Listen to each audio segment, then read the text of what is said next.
말씀에서 은혜 받읍시다. 서로 인사합시다.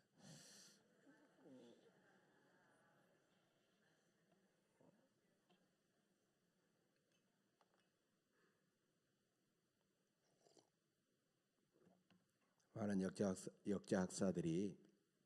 역사학자들이 묻는 질문 하나가 있습니다. 역사가 사람을 만드는가, 사람이 역사를 만드는가? 인물이 역사를 만드는가, 역사가 인물을 만드는가? 많은 논란이 되는 질문이겠죠. 여러분 어떻게 생각하십니까? 앞에 것이 맞기도 하고 맞을 것도 같기도 하고 뒤에 것이 맞을 것도 같기도 하고 어느 한쪽으로 완전히 치중할 수는 없겠죠. 그러나 성경의 대답은 전혀 다를 수가 있습니다. 왜냐하면 역사와 사람만 생각했지 역사의 주인이 누구인가를 생각하지 않기 때문입니다. 성경의 대답은 하나님은 역사의 주인이시기 때문에 하나님이 선택하시고 하나님이 부르시는 그 사람을 통하여 역사를 만들어 가신다. 이렇게 말하면 성경에 나와 있는 대답이라고 말할 수가 있습니다. 그래서 예수님은 공생애를 시작하시면서 사람을 찾으셨습니다. 자기와 함께할 당신과 함께할 제자들을 찾고 선택하셨습니다. 그래서 오늘은 살아계신 하나님을 체험하는 10번째 설교로서 설교의 주제는 바로 사람 찾기입니다. 사람 찾기. 여러분 하나님은 어떤 사람을 부르시고 쓰실까요? 하나님은 아무나 부르시는 것이 아니라 하나님의 쓰시기에 합당한 사람을 찾고 불러주신다는 겁니다. 오늘 본문을 보면 무리가 몰려와서 하나님의 말씀을 들을 때 예수님은 게네사렛 호숫가의 한 배에 오르셨다. 성경에 기록되어 있죠. 그 배는 밤이 새도록 열심히 그물질을 했지만 고기를 한 마리도 잡지 못한 바로 시몬, 바로 베드로의 배였습니다.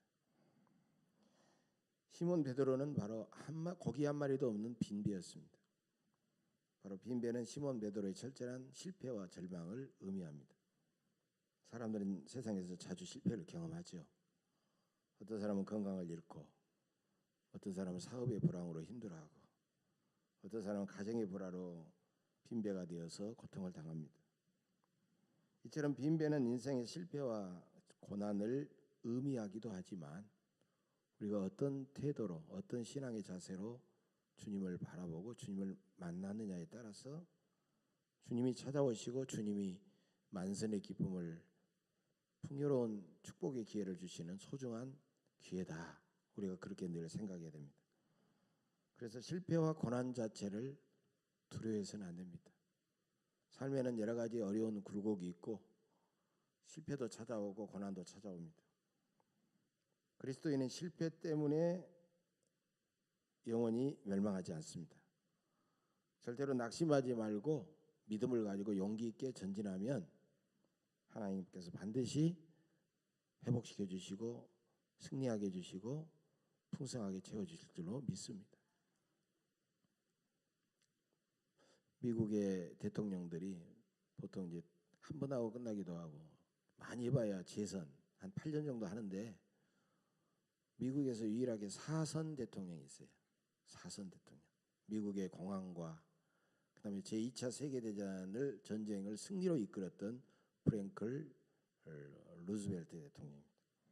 프랭클린 루즈벨트 대통령은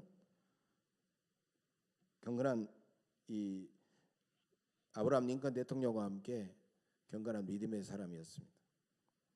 그래서 그분의 어록이 굉장히 많이 했는데 이런 말을 했어요. 언제나 인생의 고난이 문제가 아니라 그 고난 앞에 절망해 버리는 것이 더 큰 문제다. 그렇게 말을 했어요.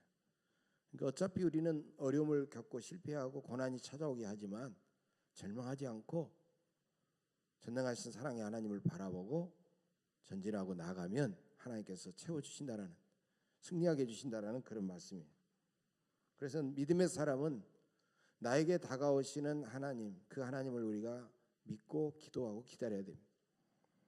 과연 주님은 베드로를 찾아오셨죠. 베드로가 성공하고 베드로가 풍요롭고 있을 때 찾아온 게 아니라 아무것도 밤새도록 잡지 못한 베드로를 찾아오셨고 베드로는 그 주님에게 자기의 빈배를 내어드렸습니다. 그 빈배가 많은 무리들에게 설교하는 하나의 강대상 같은 그런 역할을 하게 된 거죠. 이제 주님께서 그 빈배에 오르자 이제 베드로의 모든 것이 다 달라지게 됩니다. 그 시점을 통해서. 여러분, 이것이 바로 우리들의 기도의 제목, 기도의 내용이 되어야 된다는 겁니다. 주님, 실패와 상처 때문에 황량한 빈배 같은 내 심령 속에 들어오소서. 하나님, 많은 어려움을 겪고 있는 우리 가정, 빈배와 같은 우리 가정에 오소서. 하나님, 우리 예언교회, 빈배와 같은 우리 예언교회 오소서. 우리 이 나라 이 민족 속에 오소서. 우리는 그 주님을 사모하며 기다려야 된다는 것입니다. 여러분, 기독교는 만남의 종교죠. 여러분, 무능한 사람이 전능하신 주님을 만나면, 추한 죄인이 거룩하신 주님을 만나면, 연약한 인간이 참으로 그 모든 문제를 해결해 주시는 사랑의 주님을 만나면, 우매한 사람이 지혜로운 주님을 만나면, 가난한 사람이 부유하신 주님을 만나면 모든 것이 새로워지고 변화가 된다는 것입니다. 그래서 주님은 빈배에서 말씀을 전하신 다음에 말씀을 마치시고 그냥 가버린 게 아니었죠. 빈배의 주인이 시몬이라는 것을 아시고 시몬을 향하여 명령하십니다. 너는 깊은 데로 가서 그물을 던지라. 이렇게 명령하십니다. 여러분, 이 말은 깊은 데로 가서 그물을 던지라라는 말은 상당히 좀 의미가 있다는 거죠. 얕은 데에서 그저 몇 번 해보고 끝내는 것이 아니라 더 부담스럽고 더 위험이 있고 힘들지만 너는 그 일을 다시 한번 시도하라라는 그런 뜻입니다. 더 많은 열매를 거두려면, 더 큰 성공을 하려면 더 뜨겁게 기도하고 더 말씀에 온전히 순종하고 더 열정적으로 그렇게 살아야 된다라는 주님의 말씀이 들어있는 것입니다. 그러면 주님은 왜 그 많은 사람들 가운데 시몬 베드로를 찾아가셨을까요? 첫째로 주님은 시몬 베드로의 끈기와 열정을 보셨다는 겁니다. 여러분, 5절에 보면 우리들이 밤이 새도록 수고하였으되 잡은 것이 없지만은, 바로 이 말이 주님의 마음을 움직인 겁니다. 베드로의 열정과 끈기를 본 거죠.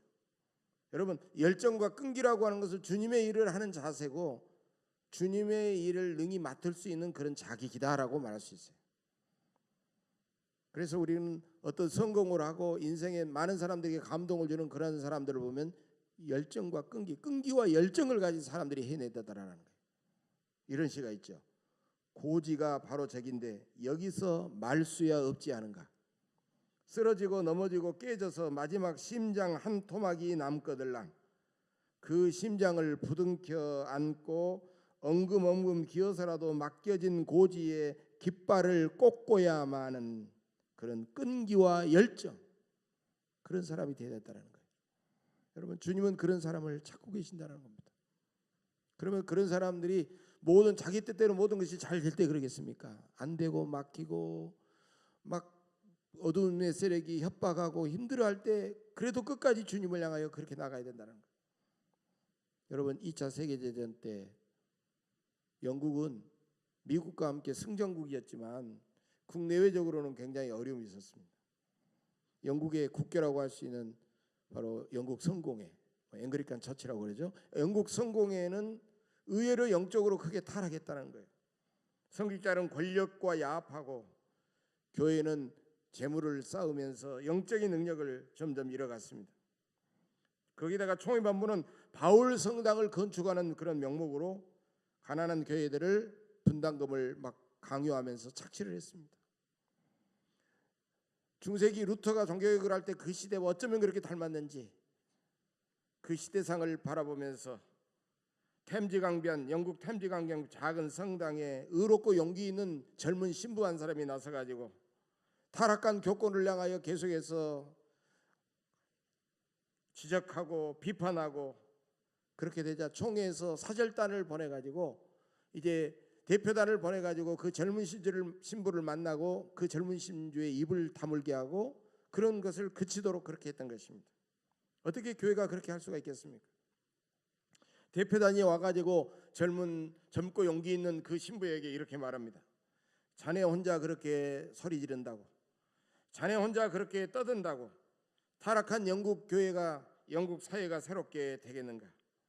자네 혼자 펄펄 끓고 자네 혼자 뜨겁다고 저 템즈 강변의 강물을 그렇게 펄펄 끓게 할 수 있겠는가?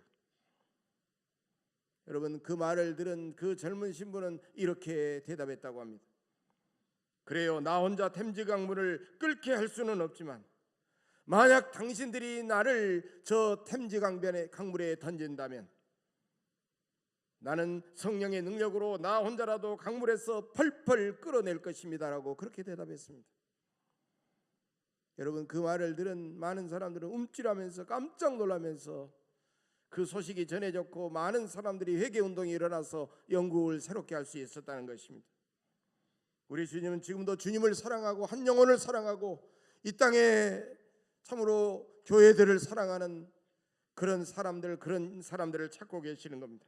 그 뜨거운 열정과 끈기의 사람을 통하여 하나님은 새 역사를 열어가시는 줄로 믿습니다. 주님은 베드로의 완전한 순종을 귀하게 보셨습니다. 베드로는 주님의 명령이 떨어지자 주저없이 말씀에 의지하여 내가 그물을 내리리다라고 그렇게 대답하고 그물을 내렸습니다. 여러분, 하나님께서 쓰시는 사람은 내 기분과 하나님의 명령을 구분할 줄 압니다. 내 감정과 하나님이 나에게 주신 사명을 구분할 줄 안다는 것입니다. 많은 사람들이요, 내 기분, 내 감정을 가지고 그것을 구분하지 못하고 살아가는 사람들이 많다는 거예요. 그래서 베드로는 이걸 구분하면서 그 모든 것을 극복하고 기꺼이 그물을 내렸다는 것입니다. 여러분, 여기서 그물을 내려 고기를 잡으라라는 이 말씀은 그물도 복수형이고 듣는 사람도 베드로 한 사람에게 하는 게 아니에요. 듣는 사람들도 복수형이라는 거예요. 그래서 여기 모인 모든 사람들은 다시 한번 그물을 내려 깊은 곳에 가서 그물을 내리시오라는 주님의 명령이 다 들어있는 거예요. 그런데 5절에 보면 내가 그물을 내리리이다. 6절에 보면 그물이 찢어지는지라, 고기를 너무 많이 잡아 그물이 찢어지는지라, 여기에 나오는 말은 복수형이 아니라 바로 단수형이라는 거예요. 여러분, 거기에 있는 많은 사람들이 있었지만은 그물을 내리는 순종, 그리고 그 많은 고기를 잡았던 사람은 시몬 베드로 한 사람뿐이었다는 것이에요. 여러분, 사실 주님의 명령은 모든 사람이 일제히 순종하기 힘든 어려운 명령입니다. 시간상으로 여러분 도저히 불가능한 명령이죠. 맑은 호수 위에 아침 햇살이 이렇게 내리쬐면 고기들은요 다 깊은 곳에 가고 수초에 숨고 조금 물이 흐른 곳에 가서 심습니다. 몸을 숨기게 되는 거예요.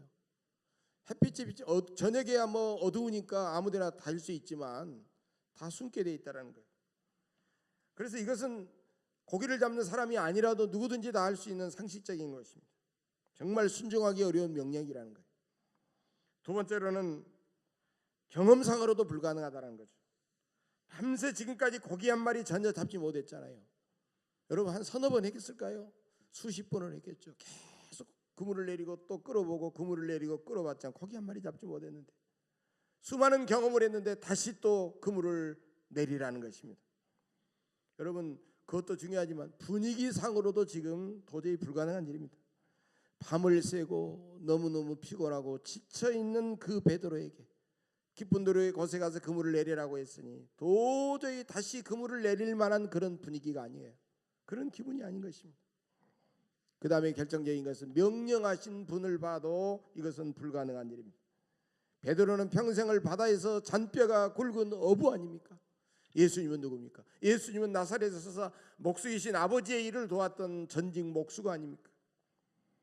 여러분, 어부가 목수의 명령을 듣겠어요? 나는 어부고 당신이 목수가 어부에게 명령한 것을 듣겠습니까? 도저히 불가능한 그런 명령, 순종하기 불가능한 명령이지만 베드로는 그 모든 것을 다 이겨내고 말씀에 의지하여 내가 그물을 내리다라고 순종했습니다. 여러분, 열정과 끈기가 있는 사람은 감정적일 수도 있고 자기 고집과 자기 주관만 앞세우기가 쉽습니다. 그러면 그 사람은 주님의 일을 할 수가 없습니다. 주님의 기적을 체험할 수가 없습니다. 그 모든 감정과 고집과 자기 주관을 넘어서서 하나님의 명령이 그럼에도 불구하고 순종할 때 기적은 일어날 줄로 믿습니다. 여러분, 내가 말씀대로 순종하리이다. 말씀대로 순종하다 내가 실패해도 좋고, 말씀대로 실패하다 내가 말씀대로 순종하다 내가 죽어도 좋다라고 하는 그런 심정으로 여러분 주님의 말씀에 순종하셔서 기적의 주인공들이 되시기를 간절히 바랍니다. 세 번째로 베드로는 예수님을 인생의 주인으로 영접했습니다. 베드로는 많은 고기를 잡게 되자 예수님의 무릎 앞에 엎드려서 주여 나를 떠나소서 나는 죄인이로소이다. 여러분, 그 전에 베드로는 예수님을 뭐라고 불렀습니까? 선생님 그랬습니다. 개역 성경에는 님자도 붙이지 않아요. 선생이여 그랬습니다. 그런데 여기 보니까 주여 하고 그 앞에 납작 엎드렸습니다. 여러분, 물고기를 움직이시고 바다까지 주관하시는 그 창조주 그 예수님 앞에 그는 엎드릴 수밖에 없었던 것입니다. 인간의 주인, 세상과 이 역사의 주인은 바로 예수님이라는 겁니다. 예수님은 기독교의 알파와 오메가요 그 내용이 되십니다. 앞을 봐도 예수, 뒤를 봐도 예수, 옆을 봐도 예수, 위를 봐도 예수, 우리의 속을 봐도 예수, 모든 그 예수님을 우리는 바라보고 그 예수님만이 우리의 삶의 전부다라고 우리는 살아가야 됩니다. 그 예수님을 바라보고 그 예수님께 나아가고 그 예수님과 함께 해야 된다는 것입니다. 여러분, 유명한 화가 피카소의 작품들 중에 피카소는 그림만 있는 게 아니라 수많은 그런 조각 그런 것들을 만들었는데요. 황소머리라는 작품이 있습니다. 황소머리. 그런데 이 황소머리라는 작품은 쓰레기장에서 나온 고물 자전거로 만든 작품이에요. 쓰레기장에다 고물을 버렸잖아요. 고물장. 그런데 이것이 이제 황소머리하고 그 작품 밑에다가 이제 피카소라는 이름을 부르니까 그 피카소라는 그림은요, 값을 매길 수 없을 만큼 엄청난 돈이 붙게 된 거예요. 감히 평범한 사람들은 살 수가 없는 그런 비싼 작품이 되어버린 것입니다. 여러분, 피카소의 손에 더 쓰지 못해서 이제는 고물상에 던져버린 고물 자전거, 피카소라는 사람의 손에 닿쳐 엄청난 보물이 되고 값을 매길 수 없는 그런 가치를 갖게 된 것입니다. 쓰레기 고물도 누구의 손에 닿았느냐에 따라서, 새롭게 누구의 손에 닿아서 새롭게 변화됐느냐에 따라서 이렇게 가치가 달라지게 된다는 것입니다. 주님의 손길에 닿는 그 사람의 가치는 이처럼 놀랍게 변화될 줄로 믿습니다. 바로 여러분들이 주님의 손길에 닿는 변화된 참된 가치가 있는 그런 경험을 하시기를 간절히 바랍니다. 11절에 보면 그들이 베드로를 육지에 대고 모든 것을 버려두고 예수를 따랐다라고 성경에 기록되어 있어요. 여러분, 베드로와 제자들은 주님께서 풍성하게 내려주신 그 복의 의미를 알았던 것입니다. 그리고 그것이 자신들의 사명으로 돌아오게 되었던 것입니다. 우리가 어려운 질병에 걸렸다가 다시 나았으면 그 복의 의미를 알고 그것을 사명으로 해석한 것입니다. 내가 힘들고 어려웠지만 풍성한 물질을 나에게 주셨다면 바로 그것을 주님께서 왜 나에게 주셨는지 복의 의미를 알고 그것이 나에게 사명으로 다가오는 것입니다. 나에게 필요한 모든 것을 하나님이 우리에게 주셨을 때 내가 혼자 그것을 쓰고 끝내는 것이 아니라 그 복의 의미가 뭔지, 그것이 나에게 어떤 사명이 되는지 바로 제자들은 깨닫고 제자들은 모든 것을 버려두고 예수님의 뒤를 따라가게 된 것입니다. 우리가 신앙생활하다 자주 넘어지고 실패할 때가 많습니다. 그러다가 전능하신 하나님을 만나고 그분의 놀라운 능력을 체험하게 되면 우리는 이렇게 경험하게 됩니다. 주님, 저는 죄인입니다. 저는 아무것도 아닙니다. 주님, 저에게 능력을 주셔서 저를 귀하게 사용하옵소서. 이렇게 고백하면서 우리는 주님 앞에 새로운 존재로 변화되어서 하나님이 부어주시는 능력 안에서 우리는 하나님이 기뻐하는 일을 감당하며 전혀 새롭게 살아가야 될 줄로 믿습니다. 1872년에 태어나서 1931년에 세상을 떠나신 이보한이라는 분이 계십니다. 이분을 만난 수많은 사람들은 이분을 이보환이라는 본명으로 부르지 않고 거두리라는 이름으로 불렀습니다. 그것은 거두리로다 거두리로다 기쁨으로 단을 거두리로다. 찬송가 요즘 통일 찬송가는 496장인데요. 설교 끝나고 이 찬송을 부르려고 합니다. 늘 이 찬송을 부르면서 전도하고 교회 다니고 사랑하고 그렇기 때문에 아예 이 사람의 이름이 이거두리로 이름이 바뀌어져 버린 거예요. 본명은 이보환인데 우리는 원래 진사 양반 가문의 장남으로 태어납니다. 그런데 뜻밖에도 어머니는 천한 신분이라서 자기 본가에 아들이 있는데도 본가에 들어오지는 못하고 밖에서 살다가 병을 얻어가지고 젊은 나이에 세상을 떠나버립니다. 거두리는 계모 밑에서 천시를 받다가 심하게 홍역을 앓고 한쪽 눈이 골아서 한쪽 눈을 완전히 잃어버립니다. 애꾸가 된 거죠. 그리고 1892년 약 20살 정도 됐을 때요. 미국 데이트 선교사라는 분이 아버지에게 전도를 하게 돼요. 그 거두리의 아버지에게 전도를 하게 되는데 아버지는 이 권력을 가졌기 때문에 양반 가정에 힘을 가졌기 때문에 사람들을 시켜가지고 이 데이트 선교사에게 몰매를 때립니다. 근데 그때만 해도 기독교가 상당히 이제 호의를 받고 고종황제를 막 치유하고 이런 일들이 있어가지고요. 알렌 선교사의 영향을 있어가지고 기독교에 대해서 한국이 이제 상당히 호의적인 그런 분위기였어요. 그 소식을 듣고 끌려가가지고 거의 아버지도 죽을 만큼 맞고 너는 그 대가로 너는 교회를 다녀야 돼. 야소교를 믿어야 된다 해가지고요.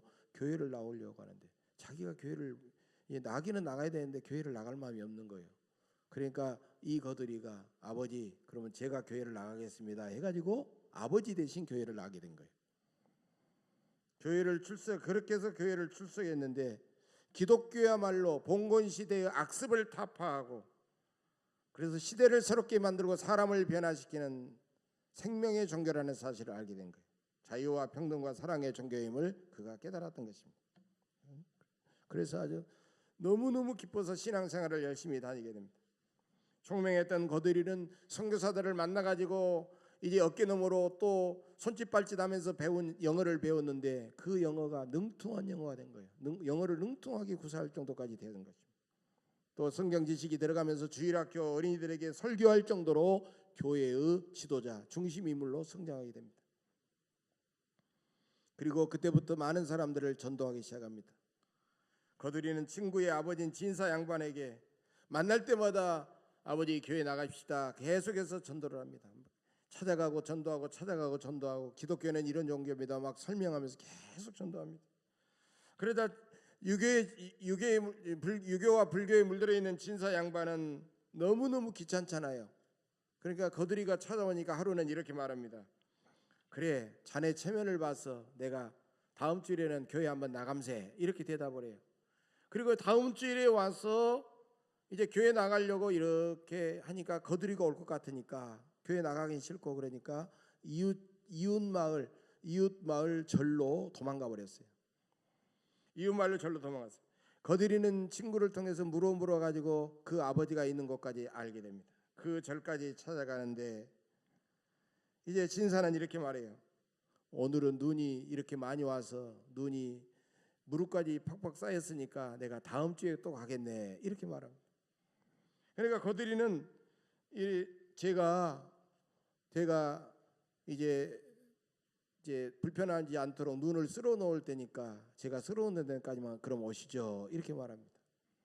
그리고 이제 하룻밤을 자고 이렇게 보니까 거두리가 찾아왔어요. 그리고 따라 나섰습니다. 눈이 많이 쌓였기 때문에 조금 가다 끝나겠지 생각했는데 교회 사찰 앞마당 정도까지 가겠는데 생각했는데 나중에 따라 나오니까요. 그 길이 10리를 넘어서 20리 가까이 되는 그 엄청난 거리를 거두리가 밤새 눈을 다 쓸어놓은 거예요. 여러분 엄청난 사건입니다.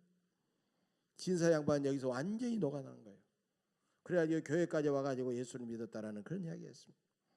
거두리의 영혼 사랑은 전도의 일반 수준을 넘어섰던 것입니다. 거두리는 3.1운동 때 서울에 가서 대한 독립 만세 운동을 부르다가 붙잡혀서 경찰서로 끌려갑니다. 경찰서장이 누가 만세 운동의 주종자냐라고 그렇게 묻습니다. 그러자 거두리는 하나님이요라고 대답합니다. 그러자 경찰서장이 하나님을 알잖아요. 화를 내면서 아니 하나님이라고? 그럼 하나님이 어디서 한단 말이냐라고 그렇게 묻습니다. 그러자 구만리 창천이 다 그분의 집이요라고 대답합니다.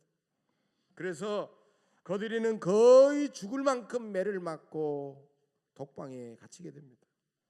그러자 그때부터 거두리의 기행이 시작됩니다. 아무데나 오줌을 막 갈기고 그 다음에 똥을 싸서 똥을 막 벽에다 바르고, 그러니까요 일제에서 나중에 야 쟤는 완전히 이제 정신이 돌았구나 해가지고 판명을 받아가지고 석방이 되는 거예요. 석방이 돼서 이제 고향인 전주로 돌아오게 됩니다. 전주로 돌아온 다음에 태극기를 거린들은 알잖아요. 이 행색을 보면 거린들을 누가 뭐 이렇게 뭐 수색하고 그럽니까? 그러니까 거린들의 품에다가 태극기를 몇 개씩 숨겨가지고 이제 장터로 가져와가지고 또다시 독립만세 운동을 일으키게 되었습니다. 독립만세 운동의 주동자가 된 거예요. 거린들은 이제 거두리는 거린들과 함께 마음껏 먹고 마시고 그들과 함께 생활하고 품바 타령을 하면서 하나님의 사랑으로 그들에게 복음을 전하고 그들을 사랑하고 그들을 섬겼던 것입니다.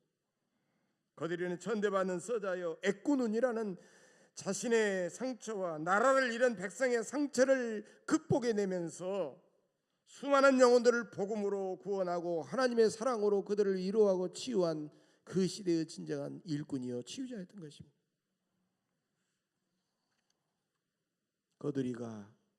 이 거두리 형제가 1931년에 세상을 떠나자 거린들 수천 명이 몰려와서 상여를 붙잡고 통곡하며 울었고 상여 뒤로 따라가는 만장행렬이 10여리를 잃었다라는 그런 놀라운 보고가 있습니다.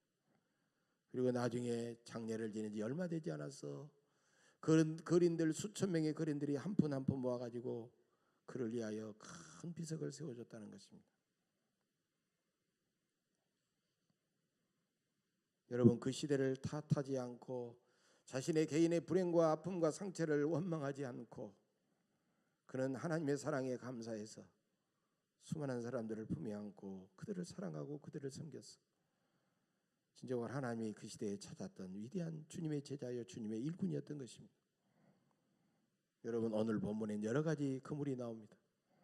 가장 먼저 빈 그물, 실패와 절망의 그물이죠. 그리고 이제는 고기를 잡을 수 없다라고 깨끗이 씻어서 보관 정리해 준 그물이 있습니다. 이것은 포기의 그물입니다. 자포자기의 그물입니다. 그러나 주님의 말씀을 듣고 다시 깊은 데다가 다시 던지는 그물은 그것은 바로 순종의 그물이요 도전의 그물이다라는 거예요. 고기가 너무 많아서 찢어진 그물은 주님의 그 축복을 감당할 수 없는 연약한 믿음의 그릇입니다. 마지막에 주님께서 내가 너로 사람을 낚는 어부가 되게 하리라라고 해서 주님의 제자가 되기 때문에 그가 내어버린 그물은 바로 우리 주님을 향한 완전한 헌신과 절대 희생과 충성의 그물이라는 것입니다. 이제 우리도 주님의 제자들처럼 모든 것을 버려두고 주님을 바라보고 주님을 따라가야 됩니다. 이제 주님만 따라가겠습니다. 이제 제 눈앞에 주님밖에 계시지 않습니다. 이제 주님 저를 인도해 주소서. 저는 주님의 것입니다. 살아도 주님을 위하여 살고 저는 죽어도 주님을 위하여 죽습니다. 이렇게 고백하는 사람을 우리 주님은 찾으신 줄로 믿습니다. 위대한 경제학자, 철학자, 문학가, 그리고 늘 주의 말씀을 묵상하며 업무 일지를 썼던 경건한 그리스도인, 역사상 가장 위대한 유엔 사무총장으로 평가받은 스웨덴의 닥 함마슐트라는 분이 계십니다. 이분은 1961년 아프리카 콩고 내전을 수습하기 위해서 비행기를 타고 가다가 의문의 비행기 추락 사고로 불과 56살의 나이로 세상을 떠났습니다. 이분이 끊임없이 추구했던 것은 그 자신의 생애 속에 하나님의 영광이요 하나님의 기쁨이었습니다. 그리고 그는 수많은 사람들을 인격적으로 대하면서 인격적인 온전한 관계를 맺으며 살아가기를 원했고, 그리고 그는 유엔 사무총장으로서 한 그루의 평화의 나무, 하나의 작은 평화의 씨앗을 심는 것이 자신의 일생의 사명이었어요. 그래서 평생 그는 결혼도 하지 않고 주어진 사명을 끝까지 달려갔던 진정한 그 시대의 일꾼이었던 것입니다. 저는 이 닥 함마슐트가 자신의 일기 속에 남겼던 이 한마디를 늘 저는 좌우명처럼 기억하고 있습니다. 여러분도 이 좌우명을 여러분들이 기억하고 그렇게 살아가시기를 바랍니다. 이런 말입니다. 당신이 태어났을 때 당신은 앙 하고 울고 주변 사람들은 당신의 태어난 모습을 보며 활짝 웃었지만, 이제 당신이 죽었을 때 당신은 웃고 수많은 당신의 죽음을 지켜본 수많은 주변 사람들을 울리는 사람이 되십시오. 다시 한번 말씀드립니다. 당신이 태어났을 때 당신은 울고 주변 모든 사람들은 웃었지만, 이제 당신이 죽었을 때 당신은 웃고 수많은 주변 사람들을 울리는 사람이 되십시오. 주님은 우리의 실패와 상처를 다가오셔서 어루만져 주시고 위로해 주시고, 우리가 부족하고 연약하다고 우리를 절대로 내어버리지 않으십니다. 아니, 우리가 실패하고 부족하고 연약하기 때문에 주님은 우리에게 다가오셔서 우리를 어루만져 주시고 우리에게 명령하십니다.